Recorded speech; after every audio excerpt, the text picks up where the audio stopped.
दोस्तों, हजारों वर्ष पहले से चली आ रही भारतीय ज्योतिष शास्त्र अद्भुत और अतुलनीय है। जब दुनिया सभ्यता के बाल्यावस्था में थी, उसी समय से भारतीय ज्योतिष शास्त्र और खगोलीय गणनाओं का धमक साफ साफ नजर आता है।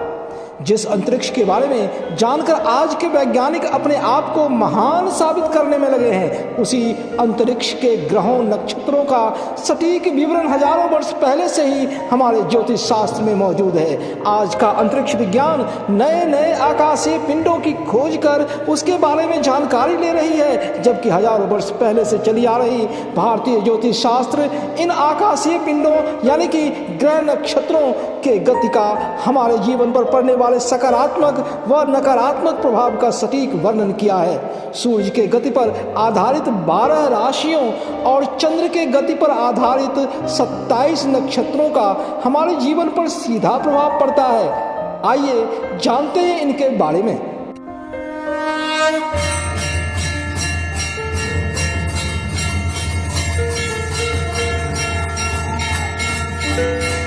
दोस्तों नमस्कार, मैं प्रदीप झा, मेरे इस दिव्य नॉलेज चैनल में आपका स्वागत है। दोस्तों, हम जो कुछ भी करते हैं या सोचते हैं, ये सब हमारे स्वभाव यानी कि नेचर के अनुसार होता है। कोई दयालु होता है तो कोई गुस्सैल व क्रूर, कोई तेज तर्रार होता है तो कोई सीधा साधा, कोई चतुर व धूर्त होता है तो कोई ईमानदार, कोई मेहनती होता है तो कोई आलसी। जानते हैं ऐसा क्यों होता है? यदि नहीं तो जान लीजिए कि ये सब ग्रह नक्षत्रों के प्रभाव का ही खेल है। ज्योतिष शास्त्र में वर्णित 12 राशियों यानी कि 12 सौर महीने और 27 नक्षत्रों यानी कि आकाशीय तारों का समूह एवं ग्रहों का विवरण तथा उसका हमारे जीवन पर पड़ने वाले प्रभाव के बारे में जानने से पहले आपसे निवेदन है कि आप इस वीडियो को लाइक व शेयर करें तथा चैनल को सब्सक्राइब कर बेल आइकन दबाना ना भूलें, जिससे कि हमारे आने वाले ऐसी वीडियो का नोटिफिकेशन आप तक आसानी से पहुंच सके। ज्योतिष शास्त्र के अनुसार कुल 9 ग्रह हैं: सूर्य, चंद्रमा, बुध, शुक्र, मंगल, गुरु, शनि, राहु और केतु। सूर्य के गति के अनुसार इन ग्रहों का 12 राशियों पर और चंद्र गति के अनुसार 27 नक्षत्रों पर सीधा प्रभाव पड़ता है, जिसके कारण हमारे स्वभाव, रहन सहन, विचार, जीवन शैली, कार्यशैली, रोग व्याधि, भाग्य चक्र, प्रेम प्रसंग व विवाह, संतान, धन संपदा प्राप्ति, भोजन करने के तरीके, सामाजिक व्यवहार, शौर्य व रिश्तों के बारे में हमें सटीक जानकारी मिलती है। आज के वीडियो में मैं आपको चंद्र गति पर आधारित ग्रह व नक्षत्रों के तालमेल से हमारे जीवन पर पड़ने वाले प्रभाव का वर्णन बताऊंगा। बस आप ध्यान से वीडियो अंत तक देखें। हमारे पौराणिक शास्त्रों में 27 नक्षत्रों को ब्रह्मपुत्र दक्ष प्रजापति के 27 पुत्रियों और चंद्रमा के 27 पत्नियों के रूप में दर्शाया गया है। दरअसल में जब चंद्रमा 27 दिनों में पृथ्वी का एक चक्कर लगाता है, जिसे चंद्रमास भी कहते हैं, तो चंद्रमा आकाश में बने विभिन्न तारा समूहों के बीच से गुजरता है, जिसे ज्योतिष में नक्षत्र के नाम से जाना जाता है। और 3 नक्षत्रों का स्वामी एक ग्रह होता है। इन नक्षत्रों और उनके स्वामी ग्रहों के नाम इस प्रकार हैं। पहला, अश्विनी स्वामी ग्रह केतु। दूसरा, भरणी स्वामी ग्रह शुक्र यानी कि वीनस। तीसरा, कृत्तिका स्वामी ग्रह रवि यानी कि सन। चौथा, रोहिणी स्वामी ग्रह चंद्र यानी कि मून। पांचवा, मृगशिरा स्वामी ग्रह मंगल यानी कि मार्स। छठा, आद्रा स्वामी ग्रह राहु। सातवां, पुनर्वसु स्वामी ग्रह बृहस्पति यानी कि जुपिटर, इसे गुरु भी कहते हैं। 8वां, पुष्य स्वामी ग्रह शनि यानी कि सैटर्न। 9वां, अश्लेषा स्वामी ग्रह बुध यानी कि मरकरी। 10वां, मघा स्वामी ग्रह केतु। 11वां, पूर्वा फाल्गुनी स्वामी ग्रह शुक्र यानी कि वीनस। 12वां, उत्तरा फाल्गुनी स्वामी ग्रह रवि या सन। 13वां, हस्त स्वामी ग्रह चंद्र यानी कि मून। 14वां, चित्रा स्वामी ग्रह मंगल यानी कि मार्स। 15वां, स्वाति स्वामी ग्रह राहु। 16वां, विशाखा स्वामी ग्रह बृहस्पति यानी कि जुपिटर, 17वां अनुराधा स्वामी ग्रह शनि यानी कि सैटर्न, 18वां ज्येष्ठा स्वामी ग्रह बुध यानी कि मरकरी, 19वां मूल स्वामी ग्रह केतु, 20वां पूर्वाषाढ़ा स्वामी ग्रह शुक्र यानी कि वीनस, 21वां उत्तराषाढ़ा स्वामी ग्रह रवि यानी कि सन, 22वां श्रवण स्वामी ग्रह चंद्र यानी कि मून, 23वां श्रविष्ठा स्वामी ग्रह मंगल यानी कि मार्स, 24वां शतभिषा स्वामी ग्रह राहु, 25वां पूर्व भाद्रपद स्वामी ग्रह बृहस्पति यानी कि जुपिटर, 26वां उत्तर भाद्रपद स्वामी ग्रह शनि यानी कि सैटर्न और 27वां रेवती स्वामी ग्रह बुध यानी कि मरकरी। दोस्तों आइए अब जानते हैं हमारे जन्म के समय ग्रहों और नक्षत्रों की स्थिति का हमारे जीवन पर पड़ने वाले प्रभाव के बारे में। याद रहे कि आपके जन्म के समय चंद्रमा जिस नक्षत्र में होता है आपका जीवन शैली भी उसी के अनुसार होता है। पहला, अश्विन नक्षत्र। वैदिक ज्योतिष शास्त्र के अनुसार यदि आप अश्विन नक्षत्र वाले हैं अथवा आपका जन्म उस समय हुआ जब चंद्र अश्विन नक्षत्र में विचरण कर रहा था तो आप बहुत ऊर्जावान और सक्रिय होंगे। कुछ जल्दी से जल्दी पाने की बेचैनी होगी, इसलिए इन्हें असफलताएं भी मिलती है पर सतत कोशिश के कारण सफल भी जल्दी होते हैं। इनका दाम्पत्य जीवन अच्छा होता है और परिवार में समृद्धि बनी रहती है। दूसरा है भरणी नक्षत्र। इसका स्वामी शुक्र ग्रह होता है। ये आराम पसंद एवं आलीशान जीवन जीने का सपना देखने वाले होते हैं। इस नक्षत्र के लोग काफी आकर्षक और सुंदर, व्यवहार कुशल और मृदुभाषी होते हैं। मृदुभाषी यानी कि मीठा बोलने वाले और स्वभाव मिलनसार होता है। तीसरा नक्षत्र है कृत्तिका नक्षत्र। सूर्य का प्रभाव होने के कारण ये स्वाभिमानी, अति ऊर्जावान होते हैं, साथ ही काम लगन व मेहनत से करते हैं तथा रिश्ते बनाने में कुशल होते हैं। चौथा है रोहिणी नक्षत्र। इस नक्षत्र का स्वामी चंद्रमा होता है। ये काफी चंचल प्रवृत्ति के, रोमांटिक एवं कल्पनाशील स्वभाव के होते हैं। ये मिलनसार होते हैं और जीवन के सुख सुविधाओं के प्रति आकर्षित होते हैं। पांचवा है मृगशिरा नक्षत्र। मंगल के प्रभाव में होने के कारण वे काफी साहसी और मजबूत संकल्प वाले होते हैं। ये बेहद मेहनती होते हैं और स्थायी जीवन जीते हैं। ये आकर्षक व्यक्तित्व वाले, हमेशा ही सचेत रहते हैं और धोखा देने वालों को माफ नहीं करते। ये बुद्धिमान, मजबूत और संगीत प्रेमी होते हैं। छठा है आर्द्रा नक्षत्र। इन पर बुध और राहु का प्रभाव रहता है। राहु के प्रभाव के कारण ये राजनीति में आकर्षित होते हैं। दूसरों की मनः स्थिति के अनुसार ही ये अपनी बात व्यवहार रखते हैं। दूसरों से काम लेने के लिए ये किसी नैतिकता की परवाह नहीं करते हैं। सातवां है पुनर्वसु नक्षत्र। इस नक्षत्र में जन्मे लोग आध्यात्मिक स्वभाव के होते हैं और इनमें दैवीय प्रतिभाएं भी होती है। ये जल्दी किसी मुसीबत में नहीं फंसते। ऊपर वाला उसे सदा ही मुसीबत से बचा लेता है। शरीर थुलथुली सी होती है, यादाश्त बेहद मजबूत होती है और स्वभाव मिलनसार होता है।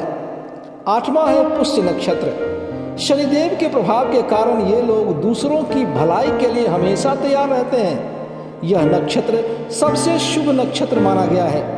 ये बहुत मेहनती होते हैं और अपने दम पर जीने में विश्वास रखते हैं।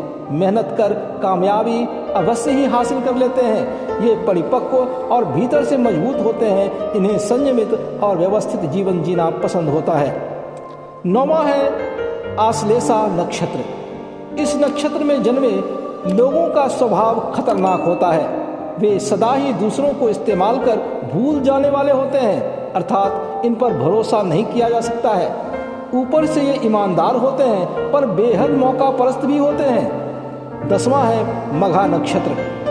इनका स्वामी सूर्य होता है, इसलिए ये स्वाभिमानी स्वभाव के तथा इनका व्यक्तित्व प्रभावशाली होता है। ये कर्मठ और मेहनती होते हैं और किसी भी काम को जल्दी से जल्दी पूरा करने की कोशिश करते हैं। 11वां है पूर्वा फाल्गुनी नक्षत्र। ये नैतिकता और ईमानदारी की राह पर चलते हुए शांतिपूर्ण जीवन व्यतीत करना चाहते हैं। ये लड़ाई झगड़े से दूर रहते हैं और खुद को सबसे अलग मानते हैं। ये आर्थिक रूप से संपन्न होते हैं। संगीत और कला से इनका लगाव होता है। 12वां है उत्तर फाल्गुनी नक्षत्र। ये लोग बेहद समझदार और बुद्धिमान होते हैं। ये संयम के साथ अपना लक्ष्य हासिल करना जानते हैं। काम बहुत धीरे धीरे करते हैं और कई बार टाल मटोल कर काम नहीं भी करते हैं। बातचीत में ज़्यादा समय बिताते हैं और इनसे बने रिश्ते को लंबे समय तक निभाते हैं। 13वां है हस्त नक्षत्र।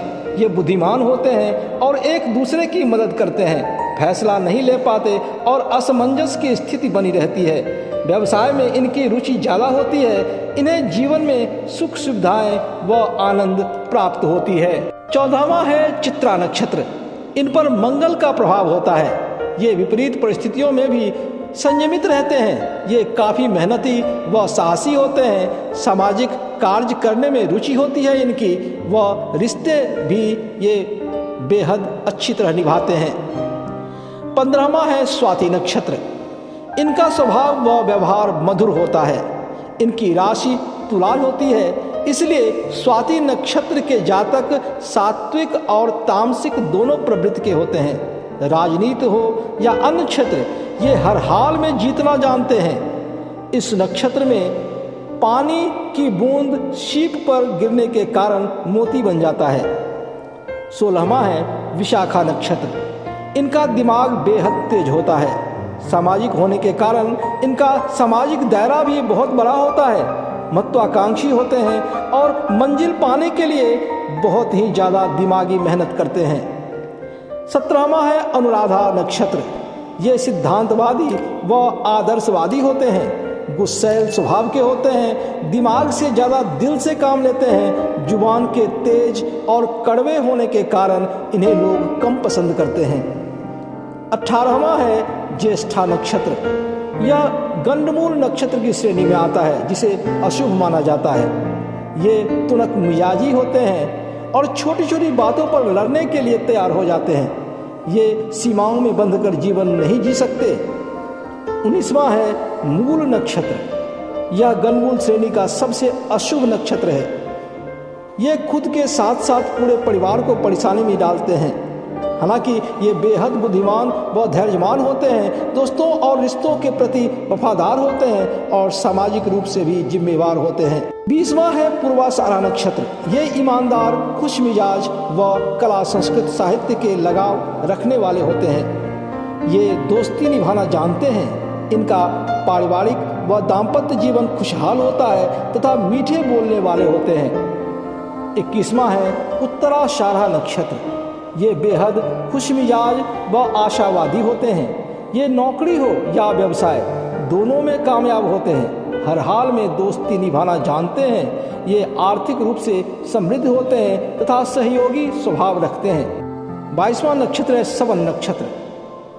ये माता पिता के लिए श्रवण कुमार के समान होते हैं। बेहद ईमानदार और अपने कर्तव्यों के प्रति सजग और समर्पित होते हैं। मन शांत स्वभाव का होता है। ये जो भी कार्य करते हैं कामयाबी के साथ करते हैं। ये फिजूल खर्ची नहीं करते और सोच समझकर हर काम करते हैं। 23वां है घनिष्ठा नक्षत्र। ये कभी खाली नहीं बैठते हैं। बेहद ऊर्जावान होते हैं। मेहनत और लगन के जरिए अपना लक्ष्य हासिल कर ही लेते हैं। ये आज़ाद ख्याल के होते हैं, इसलिए काम में साझेदारी या पार्टनरशिप पर विश्वास नहीं रखते। बातचीत से प्रभावित करने में ये माहिर होते हैं। ये शांत जीवन जीना चाहते हैं। 24वां है शतभिषा नक्षत्र। ये बहुत ही आलसी होते हैं और शारीरिक परिश्रम नहीं करना चाहते हैं। ये सिर्फ दूसरों को आदेश देकर और केवल अपनी बुद्धि से लक्ष्य हासिल करना चाहते हैं। स्वतंत्र विचार के होते हैं तथा व्यवसाय में साझेदारी में विश्वास नहीं रखते। 25वां है पूर्वा भाद्रपद नक्षत्र। इस नक्षत्र का स्वामी गुरु है। इसके जातक सच्चाई और नैतिकता को ज़्यादा महत्व देते हैं। ये कुशल व्यवहार के और मिलनसार होते हैं और दूसरों की मदद के लिए सदा ही तैयार रहते हैं। ये धार्मिक और आध्यात्मिक प्रवृत्ति के भी होते हैं। 26वां है उत्तरा भाद्रपद नक्षत्र। ये बेहद यथार्थवादी होते हैं। ये सपनों की दुनिया में नहीं जीते हैं, बहुत मेहनती होते हैं और इन्हें अपने कर्म पर भरोसा होता है। इनमें त्याग की भावना पाई जाती है और अपना नुकसान उठाकर भी दूसरों के लिए काफ़ी कुछ कर जाते हैं। और 27वां है रेवती नक्षत्र। ये बहुत ईमानदार होते हैं और दूसरों को धोखा नहीं दे सकते। ये परंपराओं और मान्यताओं में विश्वास रखते हैं पर रूढ़िवादी नहीं होते। इन्हें पढ़ने लिखने में मन लगता है और बुद्धिमान होते हैं। दोस्तों, तो फिर आखिर आपको पता कैसे चलेगा कि आपके अथवा अमुक व्यक्ति के जन्म के समय कौन सा नक्षत्र था? तो आजकल यह जानने का सीधा सरल रास्ता है कि आप अपनी जन्मतिथि और जन्म समय को गूगल पर डालकर यह जानकारी ले सकते हैं। वैसे मैं अपने अगले वीडियो में ग्रहों और राशियों का आपके जीवन पर पड़ने वाले प्रभाव के बारे में बताने के साथ ज्योतिष चक्र भी समझाऊंगा, जिसके बाद आप स्वयं ही सारी जानकारी ले सकते हैं। इसके लिए आप इस चैनल को सब्सक्राइब कर लें और बेल आइकन जरूर दबाएं। जय हिंद, जय जय श्री राम।